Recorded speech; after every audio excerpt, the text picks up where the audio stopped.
Patricia Gras. Welcome to Passion Time. I'm here with Sonia Nazario. She is a Pulitzer Prize-winning journalist and author. She became very well known for a series she did at the Los Angeles Times about Enrique's journey, which eventually became the name of her book. Thank you so much for joining us on Passion Time. Yeah. And I know we have a lot of things in common. Yes. So many things in common. Two It's kind of Argentines strange. in one yes, room. exactly. Oh, no. I'm like a three now. But and also, I guess our grandparents were born in the same part of Argentina. But anyway, the first question we always ask is, how did you find your passion, and how are you living your passion? I found my passion because when my father died suddenly of a heart attack in the United States, my mother decided to take us back to Argentina, where both of my parents are from, and it was the beginning of the so-called Dirty War. As the military was taking power, they would disappear or kill about 30,000 people in the coming few years, and I lived in terror every day when I was 14, 15 years old. One day I was walking down the streets of Buenos Aires with my mother, and I saw a pool of blood on the sidewalk, and I asked her, what happened here? And she said that the military had killed 2 journalists. And I said, why? And she said, well, they're trying to tell the truth about what's happening here. And in my, obviously somewhat crazy mind, and my nickname has been La Granuja, the troublemaker, since I've been 3 years old, I decided I wanted to be a journalist. I wanted to be a truth teller. I saw the role that the media played in a democracy, and that without holding people in power accountable, you cannot have a strong democracy. Yeah, very good point. Let's talk about Enrique's journey. You started writing about that in 2004, I believe, right? The series, or 2003? 2000. Yeah. 2000, okay. Yeah. And first of all, my first question is, why did you start writing about this particular young man? Why did you choose him? And, tell me the story. Well, it started with, I'd written about immigration. I write about social and social justice issues my whole life. Always interested in immigration as someone who's lived in 2 countries, always feeling like I had a foot in 2 worlds. I had a conversation one morning with a woman who cleaned my house in LA twice a month, Carmen, and I asked her if she was thinking about having any more kids. And she was normally this bubbly and chatty woman, but she went stone silent and started sobbing. And she told me about these 4 children she had left behind in Guatemala, that she was a single mother. Her husband had left her, and that she could not feed them more than once or twice a day, and how she would gently coax them to roll over in bed at night and say, sleep face down so your stomach doesn't growl so much. And she had left them in Guatemala, come to work in California, and hadn't seen her children in 12 years. And I stood there just asking myself, what kind of desperation would drive a mother to do this, to leave her children, come north, not knowing if she would ever see them again or how long it would take. And a year later, her son came up on his own, using a series of buses. A lot of these women come here thinking this will be 1 or 2 year separation. I'm going to leave my kids. I'm going to save money. I'm either going to go back to them or bring them quickly. But it turns into 10 years, and these children despair and set off on their own to come and find them.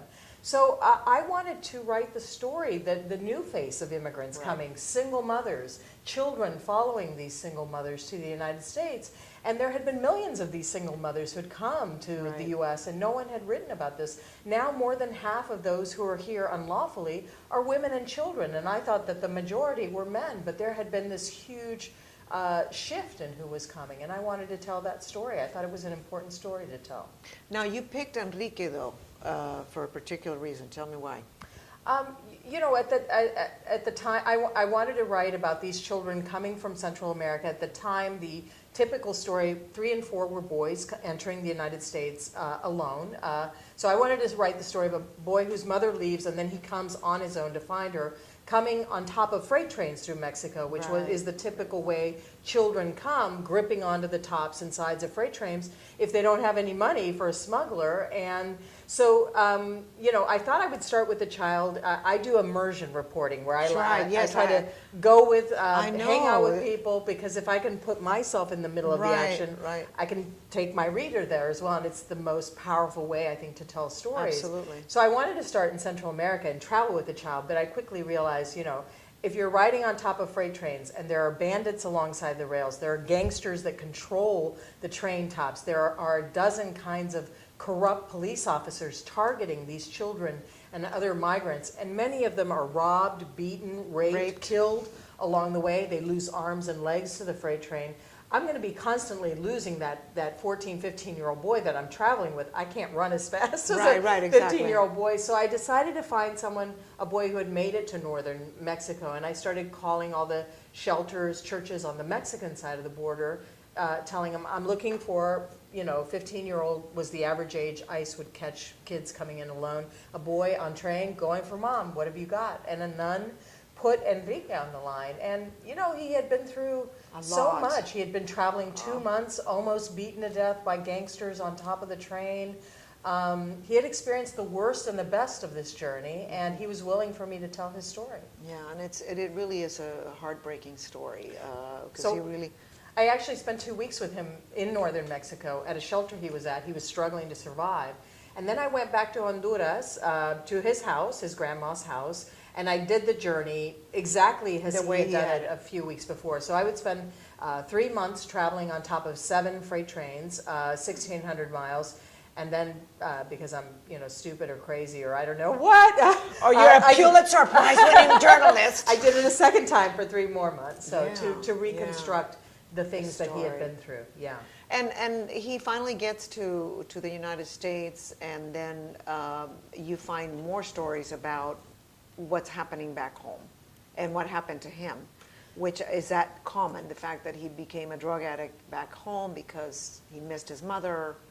Was this a common story? I think there's a range of experiences with these kids. Course, I think they have, many of these kids, especially now given the enormous violence in Honduras, El Salvador, Guatemala. These are some of the most violent countries in the world right now. They have a kill rate that is second only to Syria.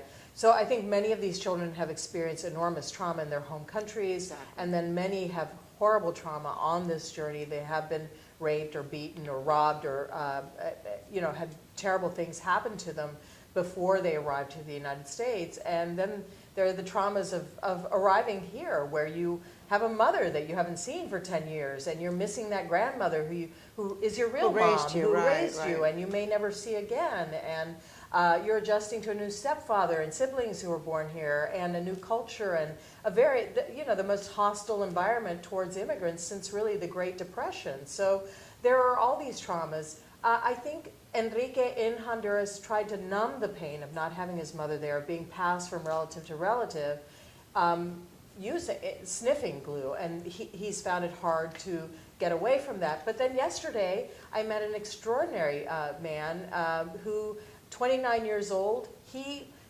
before he left Honduras, he had his 3-year-old brother die of asthma attack. He had been stabbed in the head. He had been shot twice. His mother left him when he was 11. At 13, he left on his own to reunify with her here in Houston at Casa Juan Diego. Yes. And he's getting his PhD, and he wants to go back to Honduras and be the Minister of Education. So there's also incredible resiliency in these children. Yeah. These many blows make them incredibly strong and resilient. Now, you're getting an award today. Your book has such an impact. It was a bestseller, and then it began to be used all over the country to teach students. Right. Did you ever expect that to happen? And what kind of feedback were you getting from people after reading this book?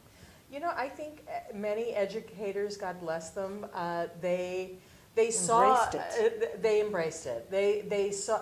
First of all, the book is not a polemic. It's a story. It's a story of a mother who comes and a boy who goes through a hostile world to reach her, and it has many universal themes that I think anyone can relate to, right? So, and in the final immigration chapter that I give, I think I see positives and negatives to what has been the largest wave of immigration in our nation's history over the last 30 years. In 20 years, we had 27 million people come here, legally and not. And I think because I really stress, I think the left and right they're both wrong on this issue, how to solve it. I think we need to deal with what's pushing people out of these very violent countries, and that most migrants, like my mother, when she took us back to live in Argentina when I was a teenager, would rather live where they're from if Exactly. they can. They'd rather stay in the country where they're from. Stay in the country where they're from. If they don't feel like they're going to die, if the gang says, you know, you have to join us, or the narco cartels that are now so strong in Central America say,